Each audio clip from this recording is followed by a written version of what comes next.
already disappeared. Nothing lives here. He's gone. You were too gone. slow. How could you? Keep going. How could you? Keep going. Ignore the pain. I told you it was to trick you. I told you. Where are you going? See, There's nothing to follow. come on.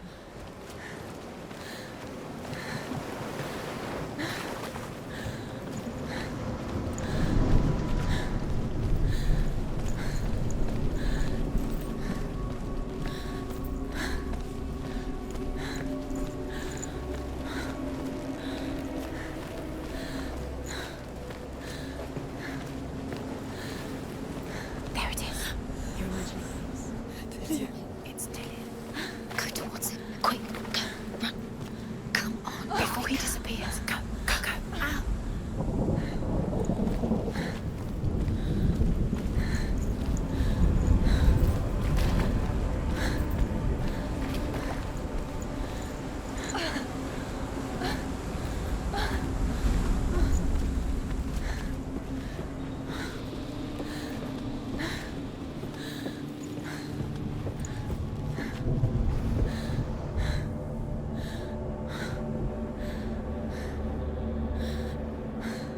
Before she first met him, she was not in a good place. Just a teenager, but not like the others. Barely functioning, she rarely left the house. Her father Zinbal made sure of that. Only occasionally did she venture out on her own, collecting firewood and herbs. Errands out in the Orkney plains. That was her world. Like this one. Barren and lonely.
Senua, there will be times that you will feel alone and exhausted, like a strange little fish swimming against the tides of the big ocean.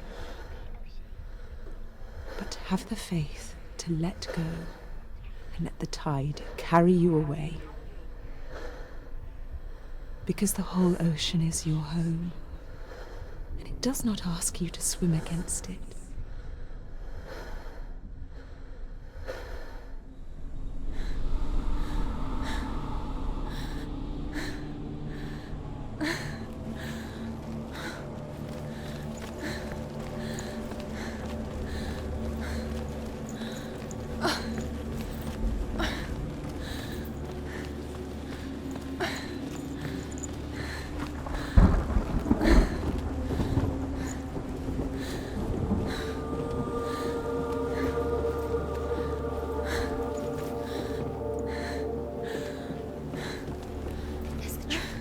There he was, the lone figure of a boy.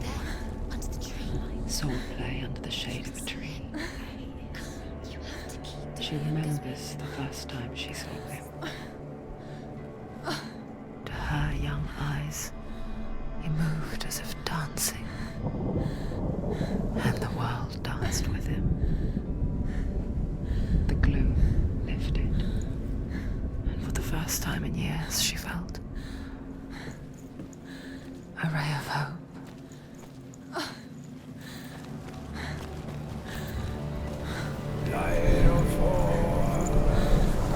Is the tree? Where is he? He's there. He's there. Under the tree. You can see him. There he is. Come on, you have to keep Dillian, He's waiting. keep going.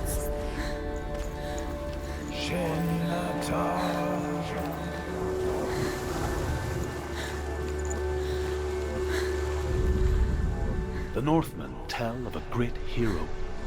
His name is Sigmund. His father's hall was built around a great tree, and one day Odin comes and thrusts a sword into the tree, a gift to whomever can release it. Many try, but the sword only comes out at Sigmund's touch. His brother-in-law, King Siggeir, wants it, but Sigmund refuses him, so King Siggeir plots revenge. He invites Sigmund and his brothers to a feast, but when they arrive, they are met with an army, not a warm welcome. King Siggeir captures Sigmund and his brothers, steals his coveted sword, and readies them for execution.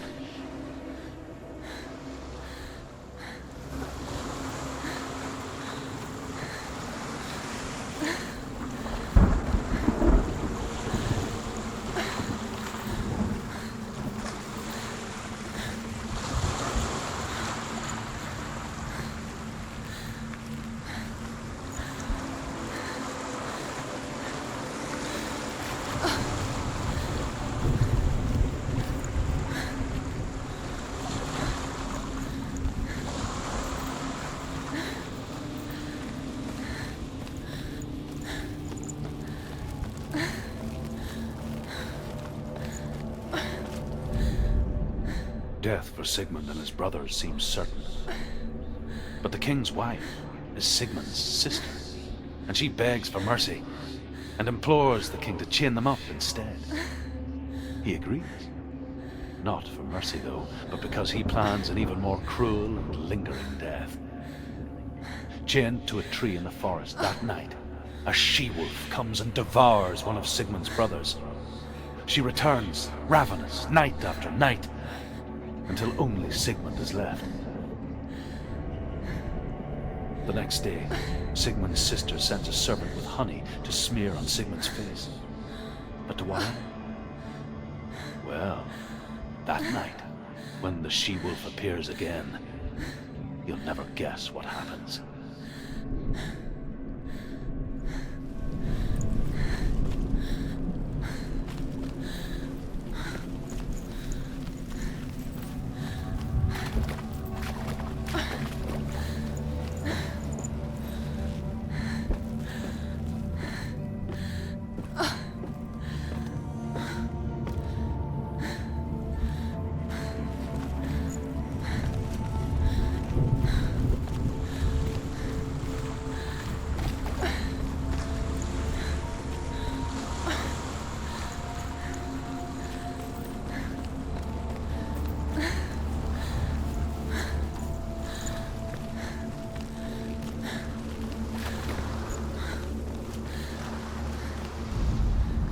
As the she-wolf licks the sweet honey from Sigmund's face, he bites the wolf's tongue.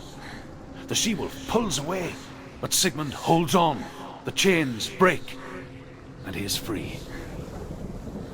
After his escape, Sigmund lives like us, hidden in the forest. His enemy, King Siggeir, believing him dead, as his sister plots revenge. And for vengeance to succeed, even the great Sigmund needs help. So she sends her sons to him. But their blood is weak and corrupted, and they're put to death by Sigmund. So his sister hatches a new plan, one that is cold of heart and pure of blood.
day. Watching from afar, she mimicked him, perfecting her own secret dance, wishing those fleeting moments of light would stretch out to last forever.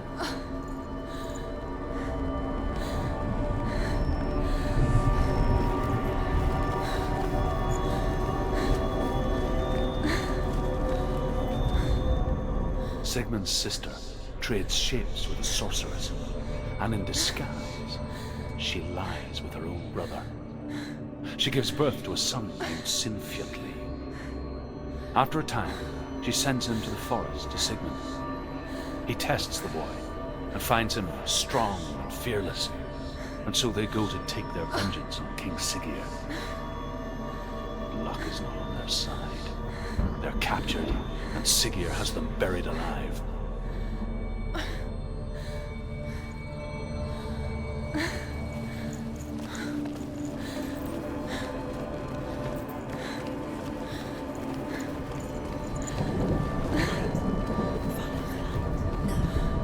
It's a trick. It's an illusion. It's not real. Do you really? You want to believe it's real, but it's a trick. You're deluded. Where are you going? Where is she going? What is she following? You can't even fight. It's just deception. How does he so effortlessly court the world and bliss? If only she could do the same. See the world through eyes anew and dance with it, just like he does.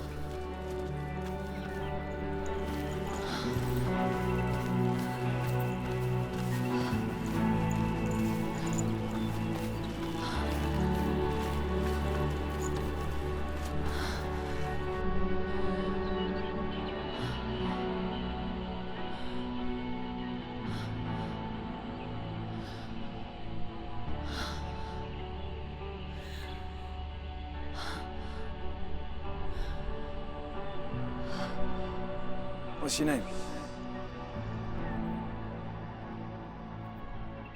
Senua. I haven't seen you before.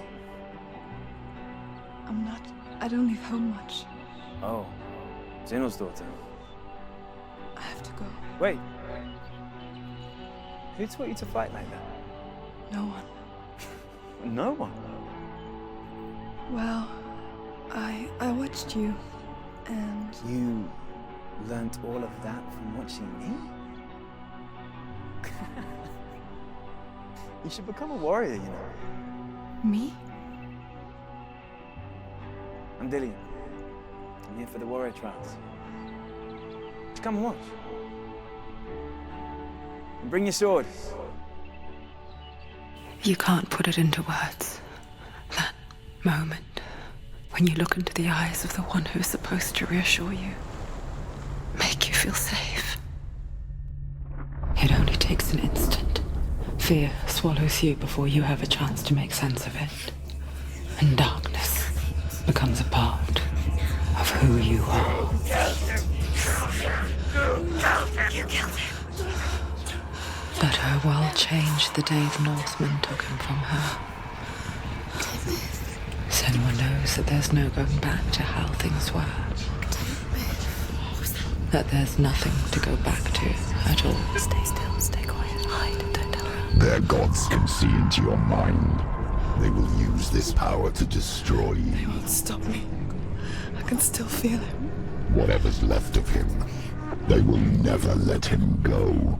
I'm not gonna let him rot here. You're the one rotting here. Leave me alone. You will die here, No. and all your suffering will have been for nothing.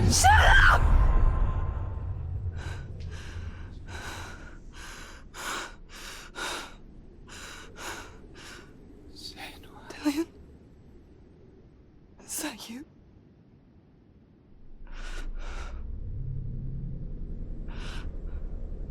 I'll find you, my love. I promise.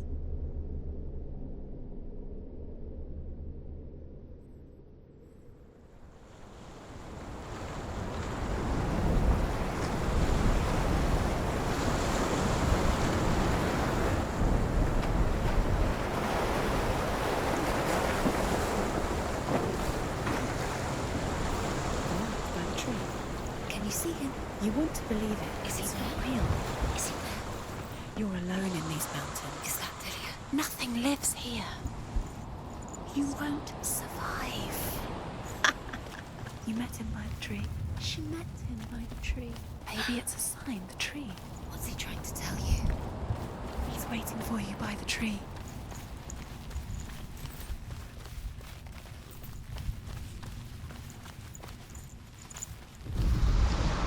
As Sigmund and Sinfjotli are being buried alive, Sigmund's sister throws an armful of straw into the grave mound.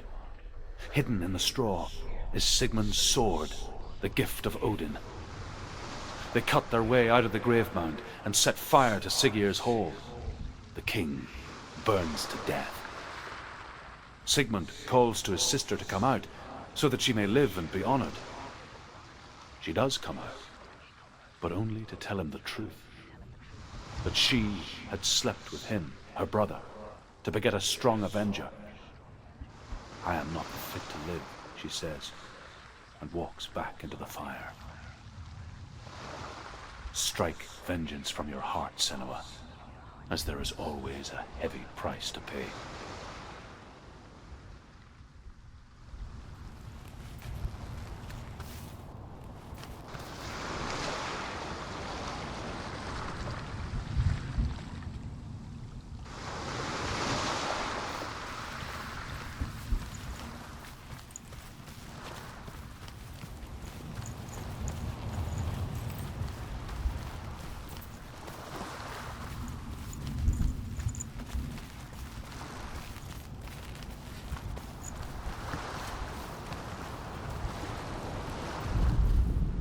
And here is the end of Sigmund's story. He was a fierce and great warrior who fought many battles. But one day, an old man came onto the battlefield. Although shadowed by a hood, Sigmund saw that he only had one eye. The man raised his spear, and Sigmund struck at it with his sword, but the sword shattered into pieces.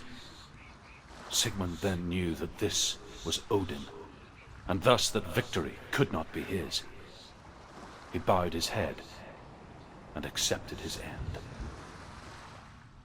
Dying, he tells his wife that she is with child, and that her son will one day make a great weapon out of the fragments of his sword.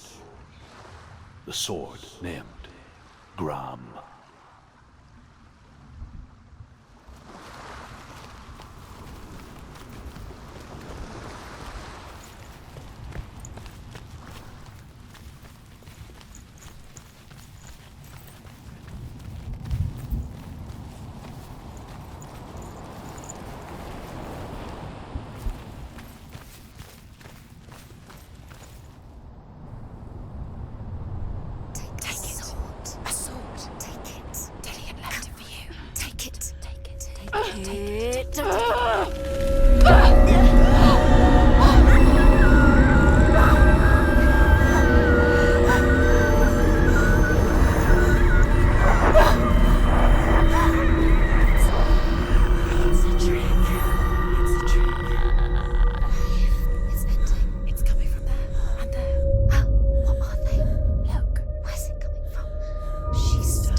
Its name is Gram.